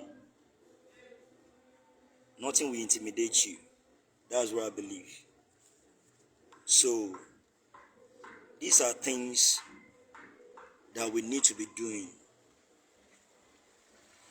Ẹ jáde, ẹ má kọ̀ jókòó sórí group, kẹ́ má pariwo. Ẹ má kọ̀ jókòó sórí social media, kẹ́ má pariwo. Educate your people. If you know you talk to them, they don't want to listen. Ẹ lọ ránṣọ Yoruba Nation, kẹ́ má wọ̀ sára. Tó bá ń rí lára yín, bí mo bá ṣe ń rí lára yín, they will be talking about it. And the more they are talking about it, you have been letting them to be talking about it. And the more they are talking about it, it keeps circulating everywhere. This is part of awareness. Wear it to anywhere you want to go. And nothing can stop you. Afi, if your hands are not clean. But if the hands are clean, nothing will intimidate you on Yoruba Nation struggle. Before Tony Tididi, làwa ti ń jáde láti ń rí flag káàkiri everywhere. Àwọn ò pariwo reclaim, but we are doing awareness. Before Tony Tididi, we have been doing all things we need to do. Ní gbogbo àdúgbò wa láti máa jẹ́ kó máa mọ̀ pé Yoruba Nation là ń ṣe. We never call about reclaiming or occupy, but we are letting them to be knowing that we are creating awareness. With that awareness, you can shake anything. You can move mountain. Because you'll be waking up people from part of the world to let them understand the benefit in Yoruba Nation. Not just seeing you coming on here. Oti sheba, oti shawo. Just keep ranting. Omato sumo, omato. Your Yoruba brothers that you want to collect freedom together. Omato sumo. She àwọn yẹn mọ̀ nǹkan tó ń ṣe. At this peculiar time, don't be discouraged. Tell the world about Yoruba Nation. Preach to them in your villages. Not in this city. Everybody ti là. Ẹ lọ sáwọn villages. Ẹ máa ráwọn èèyàn tó máa jáde. Ẹ bá wọn sọ̀rọ̀ lórí ọ̀rọ̀ Yoruba Nation. Ìlú tẹ́tí rí mi yẹn tó ń pè ní Ìwòye is a very desperate town tí gbogbo àwọn èèyàn ń bẹ̀rù láti máa lọ láti sọ̀rọ̀ nípa Yoruba Nation. Tẹ́rí mi tí tó fi gbé kíní Ààrẹ Ọ̀nà Kakanfò status, the first Ààrẹ Ọ̀nà Kakanfò ilẹ̀ Yorùbá. tó gbé status yẹn is a very deadly desperate town ní side ibẹ̀ yẹn because ó share boundary pẹ̀lú border Benin stroke Ìwòye ni ẹ máa rí border Benin ẹ máa rí border ẹ máa rí Ìwòye so apá kan Nàìjíríà apá kan Benin ni and it's a place dem where Fulani ti dominate people tó jẹ́ àwọn ọmọ Yoruba Nation wọ́n ń bẹ̀rù láti lọ síbẹ̀ láti gbé Yoruba Nation lọ kí ló fà á torí pé ẹ̀rù ń bá wọn òun lẹ́rí táwa tún lọ interview àwọn tó jẹ́ Jagundẹ ìlú yẹn kí lẹ́rí táwọn bá wọn sọ lórí ọ̀rọ̀ Yoruba Nation ni ìmọ̀ táwọn náà bá ti gbà á tí wọ́n dẹ̀ ti gbà á tán ní pé sẹ́ẹ̀ Yoruba Nation làwọn fẹ́ the more táwọn ti gbà á the more news yẹn ti ń spread káàkiri nìyẹn ṣé tá a bá sọ fún wọn pé a fẹ́ ṣe rally níjọba ẹ̀ ṣẹ́rù bí apò wọn ò ní jáde lógúnlọ́gbọ̀n ni ṣé tá a bá sọ fún wọn pé ayé ká lọ ṣe nǹkan báyìí ṣé wọn ò ní ṣe ni we coming out because of rally not occupying tẹni tó gbé tó ní pé tó ní kó gbé document lẹ̀ concerning the occupying tó rí document gbélẹ̀ for them to know is it true or confirm if it's not true kí ni àwọn gbèsè tá a máa gbé. You are not ready to dialogue with people that you met on ground. Tell me, how do you now say people to go out and go and do occupying? What you people need to be doing now is not occupying. It's about orienting people. Talking to people about Yoruba Nation. Letting them to know benefits to one Yoruba Nation. Meeting the grassroots, the villagers, tí wọn lómi, tí wọn níná, tí à ń jẹ, ẹ bá wọn sọ̀rọ̀ lórí Yoruba Nation. Everybody will stand up and fight this fight together. Everybody sit down on groups. Ìkan máa pè rẹ̀ ní president, ìkan máa pè rẹ̀ ní deputy, ìkan máa pè rẹ̀ nígbà tí ó dẹ̀ jáde yìí kó nǹkan tó ń ṣẹlẹ̀ ní grassroots. I keep shouting. Occupy, occupy, reclaim, reclaim. Any orientating, we still need thoroughly grassroots awareness. To it by pé òye ń yé àwọn èèyàn, you will not see people going to politics back. Àwọn politicians tó lọ ń gba ráìsì kékan, ráìsì aṣọ ìrọ̀pá kan. Ṣáwọn ẹlẹ́fẹ́ bá sọ pé fẹ́ occupy pẹ̀lú. Wọ́n máa kàn yín bẹ́ẹ̀ pọ̀ ta pé ẹ̀fẹ́ káwọn jẹun nìyà wọ́n tẹ́ bá ti lọ bá wọn tẹ́ orientate wọn tẹ́ bá bá wọn sọ àwọn kan ò pa inú ìyàmà làwọn máa wà lóòótọ́ òótọ́ máa nìkan táwọn ẹni yìí sọ kinní kan etí wọn á máa ṣí so you cannot sit down at your comfort zone and started saying people to go and occupy or reclaim. You need to calm down. Let's face it together. And know that yes, kò sẹ́ni tó lè sọ pé bàbá Májàsọ́lá wà lérí kò sẹ́ni tó lè sọ bí bàbá Ìgbòho wọn ṣe rálì rí ọ̀dọ́ ni bàbá Májàsọ́lá ọ̀dọ́ ni Onítìrí so ẹ̀tọ́ Onítìrí gẹ́gẹ́ bí obìnrin kó jáde wá kí gbogbo wa jọ lọ occupy papọ̀ if the document is authentic abakilo abalẹ́rù I believe she's supposed to be the one láti wá tẹ̀ máa fi document ẹ̀ máa gún Professor Banjaki tó yẹ kí wọ́n máa gún Májàsọ́lá lójú pé ó yà ìbẹ́ ni mo ní wá ni mo ti wá báyìí ó yẹ ká lọ ṣe nǹkan tá a fẹ́ ṣe lẹ́kọ̀ọ́ bóyá àwọn èèyàn máa wá jáde àbí wọn ò ní jáde I think that's what we need to be talking about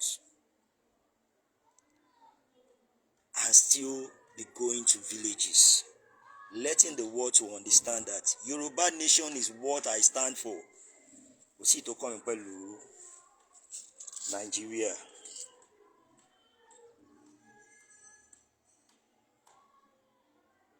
Ìwọ tó lè wọṣọ Yoruba Nation and you are saying you want to go and occupy gbogbo àwọn tó ń pa occupy yìí kí gbogbo wa san pé ó yá lẹ́yìn kí gbogbo wa assemble síbi àbàbà kẹwàá wòye tó máa jáde nù wọn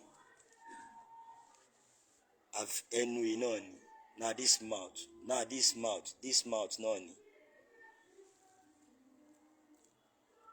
Ọlọ́run á jẹ́ kó yé wa kò ní sú wa kò ní rẹ̀ wá àwa táwa ń tẹ̀lé Ìgbòho ṣá àwa àti Ìgbòho ṣá àtijọ́ jáde àtijọ́ ṣe rally àtijọ́ ṣe everything àti fọ́ọ̀kan ara wa àtijọ́ jẹun papọ̀ àtijọ́ mú papọ̀ ẹ̀yin mélòó lẹ ti jẹun pẹ̀lú Onítìrí ẹ̀yin mélòó lẹ ń pe Onítìrí ẹ̀yin mélòó lẹ mọ onítìrí rí, ẹ̀yin mélòó lẹ ń bá bu onítìrí ṣe, struggle mélòó lónítìrí ti jáde tó ti wá bá yín ṣe. It's not about talking about pé it's not about pé ọkọ ẹ̀ ó wọlé fún president wọn ò jẹ́ kó wọlé wọ́n ṣe gbá kìíní. It's not about that. Abiola is different from onítìrí. Abiola is different from onítìrí, totally different. So ẹ jẹ́ kí gbogbo àwọn ọmọ Yorùbá mọ̀ wípé ẹni tó wá máa tì wá síta kẹ́ni ẹ̀ náà kó jẹ́ pé òun ló máa ṣíwájú. Tó bá ṣíwájú àwa máa tẹ̀lé. Ìgbà tí Ìgbòho ṣíwájú àwa yìí tẹ̀lé, a tẹ̀lé bàbá Májàsọ́lá Ìgbòho. Kó onítìrí náà jáde a tún tẹ̀lé onítìrí. Ẹni tó wá sán kílódé ayé tẹ̀lé onítìrí nígbà tó onítìrí jáde síta tari 1-on-1 kó ṣe ẹni yẹn wá jáde wá. Kò ń sọ̀rọ̀ ọjà, kò ń sọ̀rọ̀ ọjà, kò ń sọ̀rọ̀ èébú. Ọ̀dàlẹ̀ ni wọ́n, Ìgbòho ò jáde, kíní kan ò jáde. Must Ìgbòho jáde kẹ́yìn tó jáde ni, must Ìgbòho jáde kó onítìrí tó jáde ni. If the document in our hand is confirmed. Tí document tó bá wà lọ́wọ́ ẹ̀ bá, ṣé Ìgbòho ní document kan lára tó fi ń jáde pẹ̀lú wa ni? Ìgbòho ní document lọ́wọ́ wọn dẹ̀ ń jáde pẹ̀lú wa. Wọ́n tàdé ń ṣe dẹ̀ ńlá mi ó dẹ̀ ní kíní. Kó onítìrí náà jáde. Bóyá ọ̀rọ̀ àwa yóò wà ní mobilize àwọn èèyàn jáde ń kó ya jáde. The Lagos rally kò kàn forí ṣọpọ́n, but there are some things that happen tó ń ṣe nǹkan táwa lè máa sọ. If not, àwọn èèyàn jáde. Ṣòye yín bẹ́ẹ̀ yẹn. So tẹ́nìkan bá wá sọ pé torí pé onítìrí ò sí ń bẹ, òun ni rally Èkó ṣe rí bó ṣe yẹ kó rí. Come on, spit it out. You don't know what you are saying. Just sit down on the platform. Sit down on social media. Anything about this sọ fún ẹ, that's what you believe. But àwa táwa ní confirm lọ́wọ́, you can never see us coming out talking trash. But we'll just let you kó yé yín and we'll give you the facts. We can only tell you the facts, but we'll never tell you about any secrets. Ṣòye yín? So let's wake up from our sleep. Ẹnìkan ò lè tìyàn jáde láì má sí pé ó wà on front.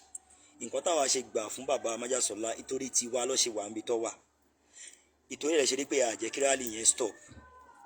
Àwọn train àwa táwa fi ń ṣe rally ni. A dẹ̀ tún pé rally ń jáde. Ṣòye yín bẹ́ẹ̀ yẹn. Nǹkan tó ṣẹlẹ̀ lóko feeling. A ṣáà rí pé lára àwọn èèyàn wa náà ló tún wá padà wá dàrú. Bí lára àwọn èèyàn wa náà tí wọ́n gba rẹ̀ wọlé sí wa ló padà wá dá rally oko feeling. People have been there like maybe 2,000. Over 2,000 people has been on seats. Ṣé èèyàn 2,000 bá jáde sí street ṣé wọn ò ní mọ̀ pé kìíní nínú Èkó? Bọ̀ lára àwọn èèyàn wa náà ló tún rọ́ wá kó wá dàrú. Lára àwọn tó ti brainwash lára wa. So àwọn ní láti máa dárúkọ anybody, but wọ́n ní pé àgbò tó fẹ̀yìn rìn agbára ló lọ mú wá. So we have seen that everything on social media, no secret anymore. Everything on social media, once you drop it like this, it has gone viral.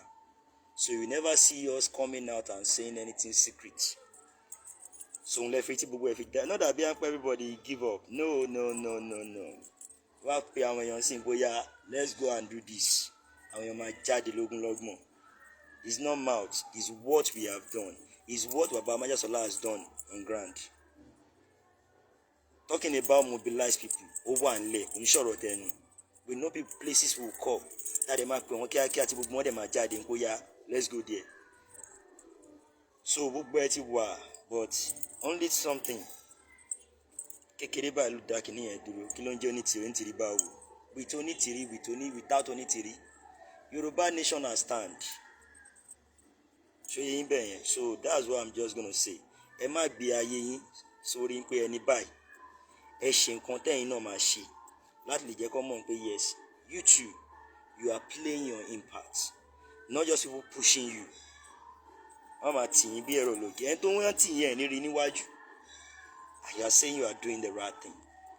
Wake up from your slumber. So kò ní sú wa, kò ní rẹ̀ wá lágbára Ọlọ́run. Odò àgbéwà kò ní gbé ọ̀dàlẹ̀.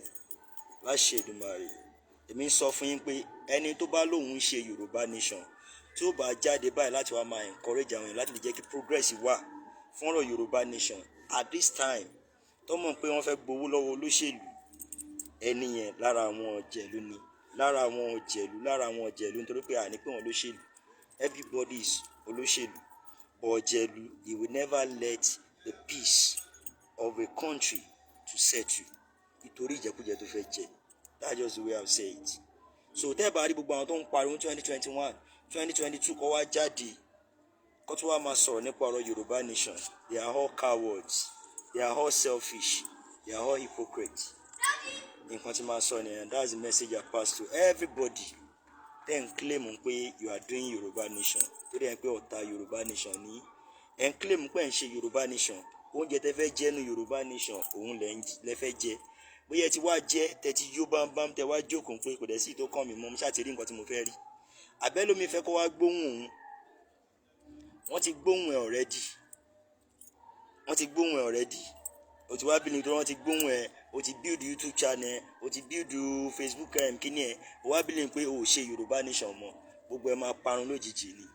This is not about kíní, because it's because of something you stood up, and if you don't fight that thing to the last, that you see the end of it, kí wá láǹfààní kó ń ṣe Yorùbá Nation tó wá máa sọ àti ẹ̀mọ́ ìtàwọn leader yẹn tẹ̀ ń ṣe mọ́, ṣé leader ló ní kó wá ṣe Yorùbá Nation ni àbújáde tó wá ṣe Yorùbá Nation fáà rẹ̀ àbí fáwọn ọmọ ẹ̀, àbó ṣe Yorùbá Nation fún leader yẹn nínú leader ló ń ṣe Yorùbá Nation ni, àbí tó bá gba Yorùbá Nation yẹn ṣé Ìgbòho nípa àwọn fẹ́ wá ṣe president fún Yorùbá, àbí tó bá nípa gba Yorùbá ṣé Professor Bayeki bàbá 88 àbí 86 years old ṣọ́ làwọn fẹ́ wá ṣe president ní Yorùbá Nation.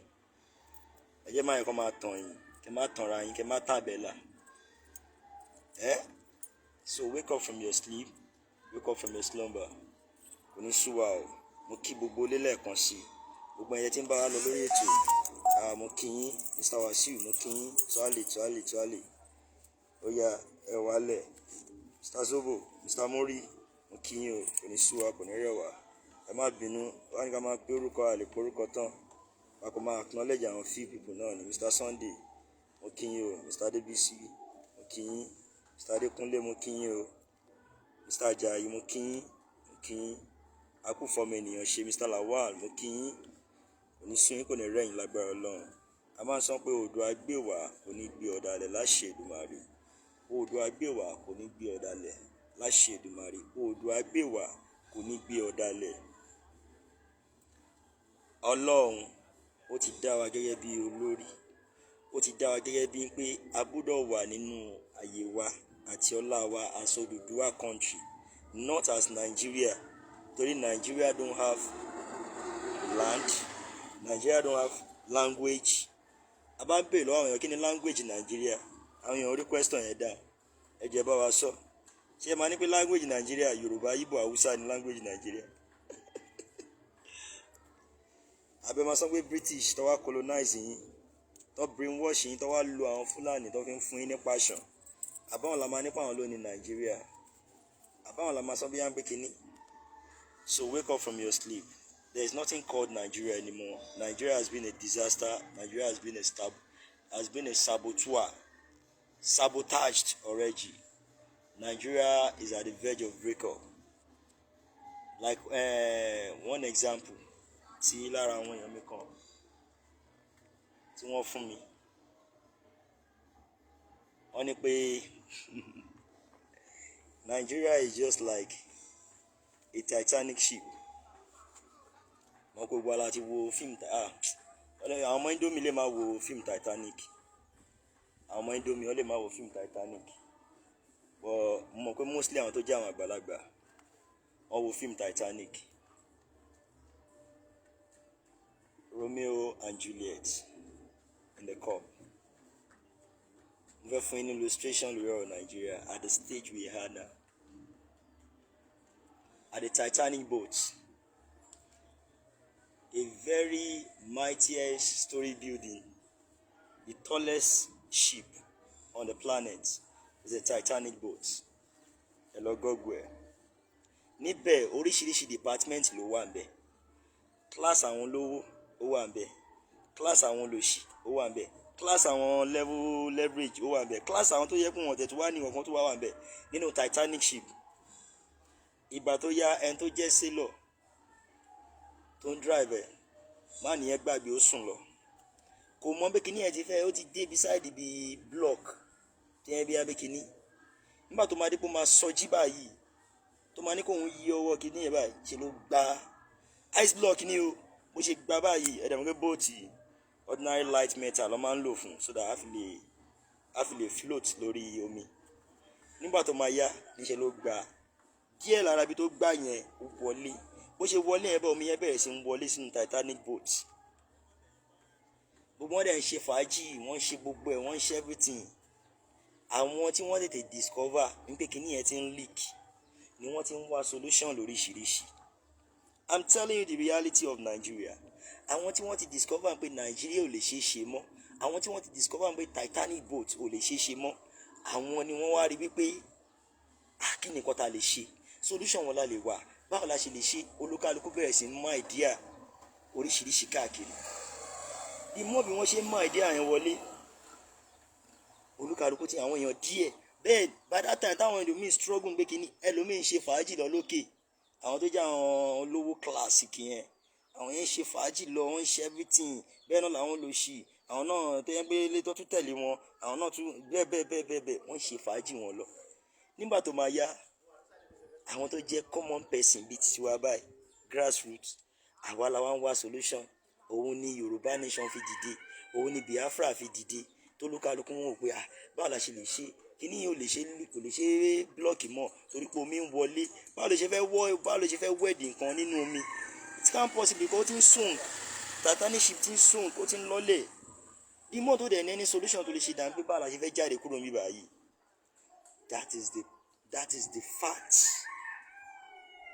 Ìgbà tó yá àwọn èèyàn few ló jáde níbẹ̀, àwọn èèyàn few tó wá jáde bẹ̀ yẹn àwọn ló wá make testify lórí ọ̀rọ̀ Titanic boat, ló wá ń sọ nǹkan tó ṣẹlẹ̀. Lára àwọn ọmọ olówó kan tí jáàkì tó fẹ́ jáàkì ẹ̀dẹ̀rẹ̀ olóṣì ni kò lówó lọ́wọ́, lára àwọn olówó yẹn tó ráyè mú ọmọ àwọn olówó yẹn tó ráyè mú bí ó dàbí bí Dangote nsìn bó ṣe rí nsìn, kó yẹn wá mú lára àwọn ọmọ ẹ̀ kan ọjẹ́ olóṣì kan ló wá mú kúrò ló mú jáde. Nǹkan tó ń ṣẹlẹ̀ nìyẹn. Ọmọ yẹn nìkan ló escape, òun àti Jack pẹ̀lú àwọn kankan díẹ̀díẹ̀ ló ráyè escape nínú bíbẹ̀ yẹn ṣe nínú bí kíní yẹn ṣe rí. Bẹ́ẹ̀ làwọn ẹlòmíín gbádùn ayé wọn tó ń ṣe fàájì. Òun ló ń sọ̀rọ̀ mostly gbogbo àwọn ọmọ Yorùbá tá à ń bá sọ́npa Yorùbá Nation. Ọ̀gbẹ́ni ẹ̀ kan waste time ara yín, ọ̀gbẹ́ni ẹ̀ kan ṣe gbá, ọ̀gbẹ́ni ẹ̀ kan ṣàwo, ọ̀gbẹ́ni ẹ jẹ́ lọ wá ṣẹ́ṣe, ọ̀gbẹ́ni ẹ jẹ́ lọ ṣe gbá. Everybody ń parúpọ̀ ọ̀gbẹ́ni ẹ jẹ́ lọ wá ṣẹ́ṣe. Èwo ni tó jáde wá bá yín tó tọrọ owó rí? Èmi ò wá sọ irú èmi ń sìn, èmi ò ń jáde wá kí n wá bá yín sọ̀rọ̀ pé ẹ jọ̀ọ́ ẹ dáwó fún mi yọ̀ o, àbẹ ẹ dáwó fún kíní o, ẹ lè ẹ bá rí mi kí n jáde kí n wá ṣe. So ẹlòmíì a máa believe wípé òun wà on the right path as a Nigeria láì dẹ̀ mọ̀ pé hypocrite lòun. Kò mọ̀ pé Nigeria is owned by one man which is Absalam Abubakar. Tẹ́yìn náà bá dẹ̀ rí nínú ìgbà tó máa dípọ̀ máa pe àwọn presidential aspirants talent tó ń bá wọn sọ̀rọ̀, because he is the one that make instead of I to turn into we. Ó scam gbogbo yín tó fi sọ di pé this is what need to be done. Tó fi sọ pé instead of I ó sọ di we tó wá sọ di ìsìn òun ló fi kó gbogbo ọmọ Nàìjíríà àtọmọ Yorùbá àtọmọ gbogbo yín tó sọ yín di oko ẹrú. So a máa fi eléyìí ṣàṣelọ mọ̀ pé àlàyé tí mo ṣe analysis tí mo ṣe lórí ọ̀rọ̀ Titanic ship àwọn ọlọ́gbọ́n ló máa yé, ọ̀mọ̀ràn díẹ̀ adẹ̀ tún máa mọ̀ bó mú gọ̀ anú kan sọ̀rọ̀ lásán ni yàrá yẹ kó máa sọ tó bá yá sù adákẹ́, but something will shock everybody. Ṣóyé yín bẹ́ẹ̀ from now to something. Ṣóyé yín so Ọlọ́run á fún wa ṣe, kò ní sú wa kò ní rẹ̀ wá, odò àgbè wa kò ní bí ọ̀dàlẹ̀. Lẹ́ẹ̀kan sí èmi ọmọ yín Kọ́mẹdò Mayor náà ni o, mo kí yín pó dìgbà.